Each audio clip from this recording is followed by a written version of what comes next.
Halo semuanya, selamat datang di kajian UTS semester ganjil 2024 untuk mata kuliah trigonometri. Sebelumnya, perkenalkan nama saya Sultan Fibong Kriwan. Di sini saya akan membantu teman-teman dalam mempersiapkan UTS mata kuliah trigonometri nanti. Oke, langsung saja ke soal ya. Soal yang pertama yakni pada segitiga XYZ dengan siku-siku die dan cos Z itu sama dengan 20/24. Tentukan nilai dari tangan X dan tangan Z. Nah, untuk menyelesaikan soal ini, cara yang pertama adalah dengan menggambar segitiganya terlebih dahulu, agar memudahkan kita dalam mengerjakan soal nanti. Nah, begini digambarnya. Nah, terus lalu kenapa ini 24 dan ini 20? Karena ya kan kita ketahui bahwa cos itu sama dengan samping per miring ya. Ya kan? Nah, karena cos Z kita ambil sudut di Z, maka sampingnya itu ini YZ ini 20 dan miringnya itu ini XZ 24. Maka begitulah nilai dari 24 dan 20 pada segitiga ini.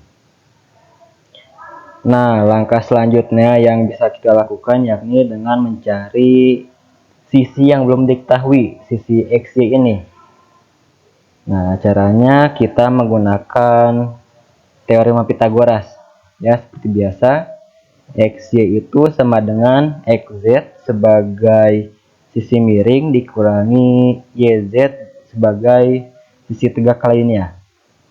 Nah, kita masukkan nilai XZ kuadrat kurangi 20 kuadrat diakarkan. Lalu mendapatkan hasil 4 akar 11. Nah, jadi kita bisa tulis di sini ya teman-teman, nilai X itu sama dengan 4 akar 11. Nah, setelah kita berhasil menemukan sisi yang belum diketahui, maka langkah selanjutnya kita langsung saja mencari nilai dari tangan X dan tangan Z. Bagaimana caranya? Nah, kita tahu kan bahwa tangan itu samping per tangan itu salah, depan per samping. Nah, karena yang dicari itu tangan X kan, maka otomatis jika kita ambil sudut di X, depannya itu sama dengan 20 dan sampingnya itu sama dengan 4 akar 11. Jadi nilai tangan X itu 4 akar 11. Dan nilai tangan Z sama juga, kita caranya dengan menggunakan depan per samping ini, tapi kita ambil sudut di Z ini. Jadi jika kita ambil sudut di Z, otomatis yang bagian depannya adalah 4 akar 11 dan bagian sampingnya adalah 20. Jadi tangan Z itu sama dengan 4 akar 11 per 20. Nah, cara mengerjakannya seperti ini ya teman-teman. Nah, mengapa ini jadi akar 11 per 5? Karena 20 dan 4 itu saling membagi. Sehingga 20 dibagi 4 itu kan hasilnya 5. Sedangkan ini jadi 1. Jadi kita tulis saja akar 11 per 5. Begitu juga dengan nilai tangan X ini. Sama ya teman-teman, kita coret 20 dengan 4-nya, lalu hasilnya itu menjadi 5 per akar 11. Begitu pembahasan untuk soal nomor 1 ya teman-teman. Lalu selanjutnya ke soal nomor 2. Nah, soal nomor 2 ini diketahui bahwa kosinus A itu sama dengan 12 per 13. Dan A itu berada di antara 90 derajat dan 180 derajat. Pertanyaannya, tentukan nilai dari tangan A. Nah, langkah pertama yang kita lakukan masih sama seperti soal yang pertama tadi. Kita gambar dulu segitiganya untuk memudahkan kita dalam menyelesaikan persoalan ini. Nah, kita gambar, dapatkanlah bahwa segitiga ABC itu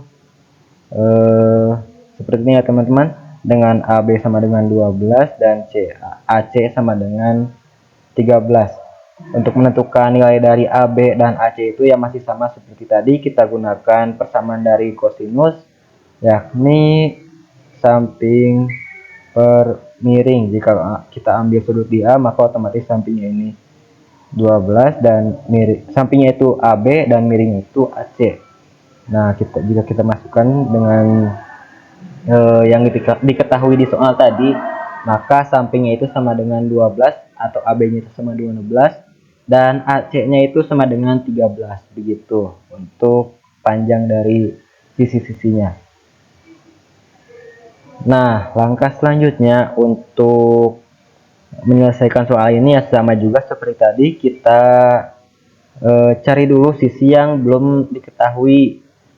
Caranya ya sama juga seperti di soal sebelumnya, kita menggunakan teorema Pythagoras. Begini cara pengerjaannya, ya kita masukkan saja nilai sisi miring dikurangi sisi tegak lainnya. Jadi 13 kuadrat dikurangi 12 kuadrat lalu diakarkan. Hasilnya itu 5. Nah, jadi kita masukkan di sini sisi BC itu sama dengan 5. Oke. Lalu untuk langkah selanjutnya sama juga seperti tadi, kita cari dulu persamaan dari tangan itu. Tangan itu kan depan per samping ya. Depan per samping. Maka jika kita ambil sudut di A, otomatis depannya itu 5 dan sampingnya itu 12. Jadi tangan A itu sama dengan 5/12. Nah, tapi kita tahu kan bahwa nilai A itu berada di antara sudut 180 derajat dan 90 derajat. Nah, jika kita gambar koordinat kartesius 180 sudut 90 sampai 180 itu berada di sini ya teman-teman, karena ini kan sudut 0, ini 90, ini 180, ini 270. Nah, maka sudut A ini berada di sini ya teman-teman, di kuadran 2. Nah, kuadran 2 itu kan posisi si X, kedudukan si X-nya itu positif, sedangkan kedudukan si Y-nya itu negatif. Karena kita tahu kan bahwa tangan itu Y per X ya teman-teman, seperti yang sudah dipelajari di mata kuliah trigonometri, bahwa tangan itu sama dengan Y per X. Nah, otomatis jika Y-nya negatif, berarti kita bisa ambil jawaban bahwa tangan A itu sama dengan, kita hapus dulu, tangan A itu sama dengan negatif 5/12. Nah, untuk kita cari jawaban akhirnya atau disederhanakan, jadilah nilai tangan A itu sama dengan negatif 5/12 seperti ini ya teman-teman. Nah, kan bahwa sudut ini itu berada di kuadran kedua ya teman-teman, begitu untuk penjelasan soal nomor 2. Nah, selanjutnya kita ke soal nomor 3 teman-teman. Soalnya ini tentukan nilai dari persamaan berikut. Kosinus 135 dikali tangan 135 lalu dibagi dengan kosinus 225 dikurangi sinus 150. Nah, cara untuk menyelesaikan soal ini sebetulnya ada banyak ya teman-teman, tapi kita pakai satu cara saja, yakni kita menggunakan prinsip seperti ini, bahwa nilai dari sudut yang berada di kuadran kedua itu akan sama dengan nilai dari sudut yang berada di kuadran ke-1 jika kita menggunakan ini. Untuk kuadran kedua itu sama dengan 180 dikurangi X, dan kuadran ketiga itu sama dengan 180 dikurangi S ditambah X. Lalu kuadran keempat itu sama dengan 360 dikurangi X, kalau nggak salah ya teman-teman. Mungkin teman-teman bisa cari lagi di Google atau di bukunya untuk kuadran keempat itu gimana. Nah, tapi intinya bahwa karena kita tidak ada sudut yang berada di kuadran keempat, maka bisa kita hiraukan saja untuk cara mencari kuadran keempat. Jadi langsung saja kita gunakan cara untuk mencari kuadran kedua dan ketiga. Nah, karena kosinus 135 itu ada di kuadran kedua, otomatis kita menggunakan cara yang ini ya teman-teman. 180 dikurangi sekian, yang hasilnya itu akan menghasilkan sudut yang kita cari gitu. Jadi jika 135, maka otomatis 180 dikurangi 45. Nah, 45 itu yang jadi sudut untuk nilai dari cos 135 ini. Begitu teman-teman.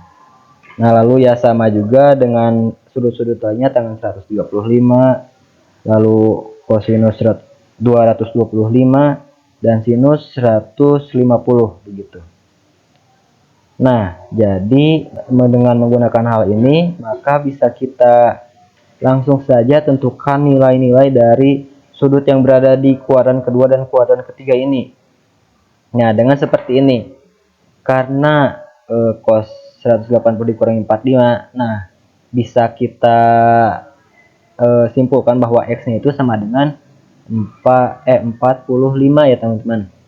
Jadi ini tuh kan jadi kosinus 45. Nah, di sini mengapa kosinusnya itu negatif? Karena kedudukan kosinus itu kan Y per R ya teman-teman. Jadi kosinus itu jika berada di jika kita gambarkan kuadran kartesius lagi, di mana di kuadran kedua ini Y-nya itu kan negatif, jadi otomatis sini itu kedudukan kosinus itu berarti negatif ya teman-teman. Lalu sama juga dengan kedudukan tangan ini 135 tangan 45, negatif tangan 45, lalu kosinus 225 dan juga sinus 150. Nah, lalu kita langsung saja, jika sudah seperti ini, maka bisa kita langsung saja cari nilai-nilai dari sudut berikut ini.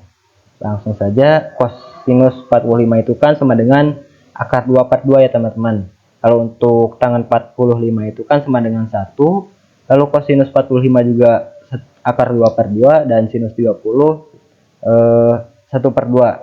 Nah, jadi jika kita jumlahkan, ini kan bisa saling membagi ya teman-teman.